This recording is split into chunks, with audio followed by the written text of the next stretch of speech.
Hey hi bro viewers, இன்னைக்கு ஸ்பாட்லைட்ல ரொம்பவே இன்ட்ரெஸ்டிங்கான ஒருத்தர் பத்தி தான் பார்க்க போறோம். அண்ட் ஆல்ரெடி தெலுங்கு இண்டஸ்ட்ரியை பேன் இண்டியா லெவலுக்கு எடுத்துட்டு வந்த ஒரு பிரம்மாண்டமான டேரக்டரை பத்தி பார்த்தோம். அதே மாதிரி தமிழ் இண்டஸ்ட்ரியிலும் ரொம்ப டேலண்டடான டேரக்டர்ஸ் இருக்காங்க. இவங்க பேன் இண்டியா லெவல் மட்டும் இல்ல, இப்போ குளோபல் லெவலுக்கு நம்மளோட சினிமா இண்டஸ்ட்ரியை எக்ஸ்பேண்ட் பண்ண போறாங்க. அவரு வேற யாரும் இல்ல, அட்லி அவர்கள் தான். இவரோட வாழ்க்கையில ஆரம்ப காலகட்டத்துல இருந்த ஸ்ட்ரகிள்ஸ் அண்ட் அதுலேருந்து அவர் கோ த்ரூ பண்ணது இதெல்லாம் பார்க்கும்போது பயங்கர இன்ஸ்பைரிங்கா இருக்கும். ஸோ நம்ம தொடர்ந்து பார்க்கலாம். நம்ம ஹீரோவோட கதை எங்க ஆரம்பிக்குதுன்னா 1986 செப்டம்பர் 21 தமிழ்நாட்டில் தான் பிறக்கிறாரு. சாதாரண குடும்ப பின்னணி தான் இருக்கு.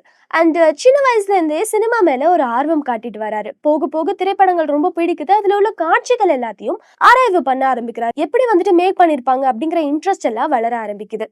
இதை தொடர்ந்து அவர் ஆல்ரெடி சொன்ன மாதிரி சாதாரண குடும்ப பின்னணிங்கிறதுனால பெருசா சினிமா இண்டஸ்ட்ரியில யாரோட கான்டாக்டும் கிடையாது. ஸோ ஸ்கிராச்ல இருந்து ஆரம்பிக்க வேண்டிய ஒரு கட்டாயம் ஏற்படுது. அதனால நிறைய இயக்குனர்கள் கிட்ட போயிட்டு அசிஸ்டன்ட் டைரக்டருக்கான ஆப்பர்ச்சுனிட்டி தேட ஆரம்பிக்கிறாரு.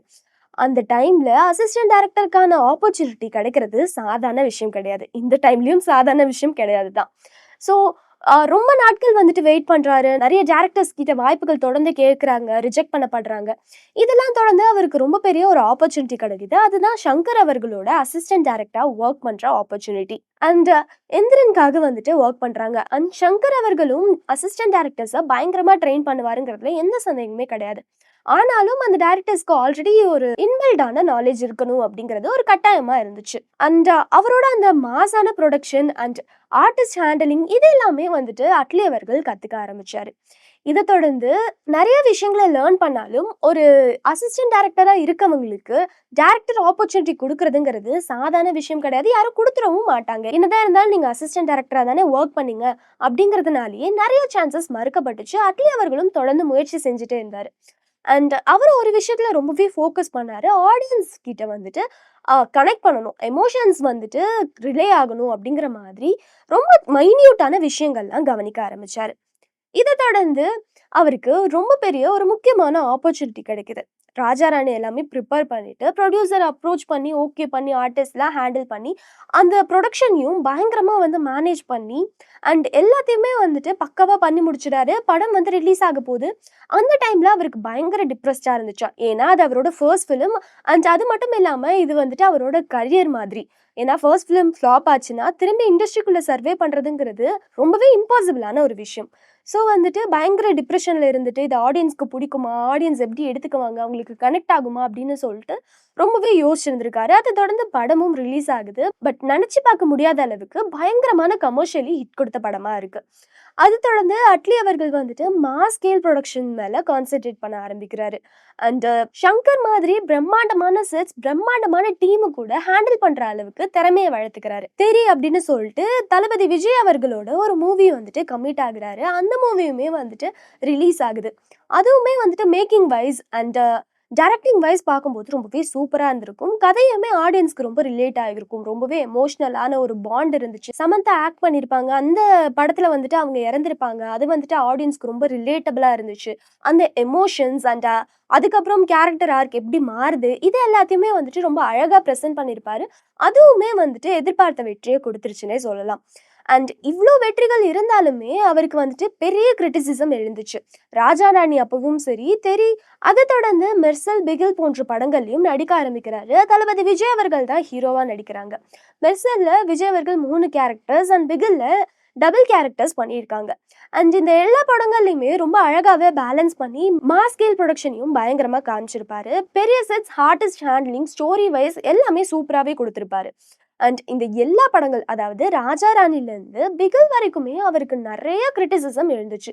இது எல்லாமே காப்பி பண்ண மாதிரி இருக்கு, வேற ஏதோ ஒரு இன்ஸ்பைரிங்லேருந்து எடுத்த மாதிரி இருக்கு அப்படின்னு சொல்லிட்டு நிறைய கிரிட்டிசிசம் வந்தாலுமே அட்லி அவர்கள் ஆடியன்ஸ்க்கு என்ன பிடிக்குது, அவங்கள எப்படி கனெக்ட் பண்ண முடியும் அப்படிங்கிற ஒரு விஷயத்துல மட்டும்தான் ஃபுல் ஃபோக்கஸ்டா இருந்தாரு. இதை தொடர்ந்து அவருக்கு இன்னொரு ஆப்பர்ச்சுனிட்டி கிடைக்குது. அதுதான் ஜவான். அதுக்காக பயங்கரமா கதையெல்லாம் ப்ரிப்பேர் பண்ணிட்டு பாலிவுட்ல போயிட்டு அப்ரோச் பண்றாரு. அதுவும் ஷாருக் கான் அவர்களை அப்ரோச் பண்றாரு. ஒரு தமிழ் டைரக்டர் பாலிவுட்ல போய் படம் எடுக்கிறதுங்கிறது ஓகே. ஆனா பாலிவுட்ல டாப் ஸ்டாரா இருக்க ஒருத்தர் தான் ஷாருக் கான். பட் அந்த ஆக்டரையும் ஃபைனலைஸ் பண்ணிட்டு அதுக்கு நயன்தாரா மேம் ஹீரோயினா நடிக்கிறாங்க. ரொம்ப பெரிய ப்ரொடக்ஷன்ல உருவாகுது, பட்ஜெட்டும் பெருசு. அண்ட் பேன் இண்டியா லெவலில் ரிலீஸ் பண்ணணும் அப்படிங்கிற பிளான்லாம் வச்சுருக்காங்க.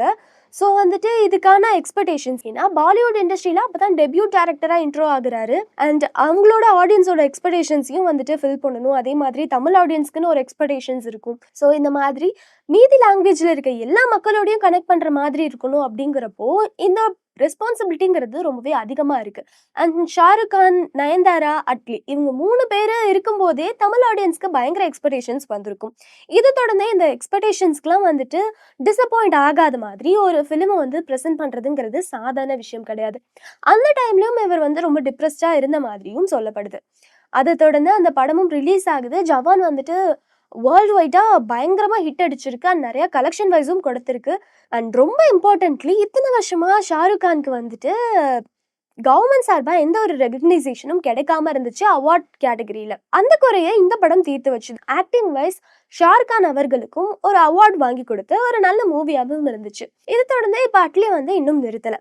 அடுத்ததா இன்னொரு பெரிய ப்ரொடக்ஷன் அல்லு அர்ஜுன் ஜேம்ஸ் கேமரனோட அவதார்ல டெக்னீஷியன்ஸா ஒர்க் பண்ணவங்க கூட சேர்ந்துட்டு இன்னும் பெரிய ப்ரொடக்ஷன்ல குளோபல் லெவல்ல எல்லாருக்கும் ரீச் ஆகுற மாதிரியான ஒரு ப்ராஜெக்ட்ல பயங்கரமா இன்வால்வ் ஆகி ஒர்க் பண்ணிட்டு இருக்காரு.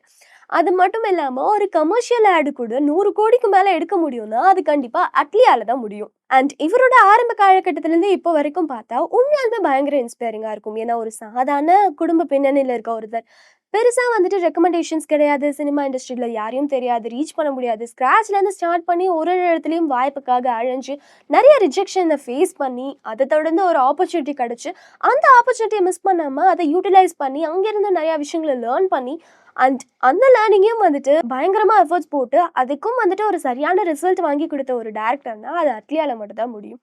இவரோட இந்த ஜேர்னி பயங்கர இன்ஸ்பைரிங்காக இருந்திருக்கும்னு நினைக்கிறேன். உங்களுக்கு இது பிடிச்சிருந்ததுதான் கமெண்ட்ல சொல்லுங்க.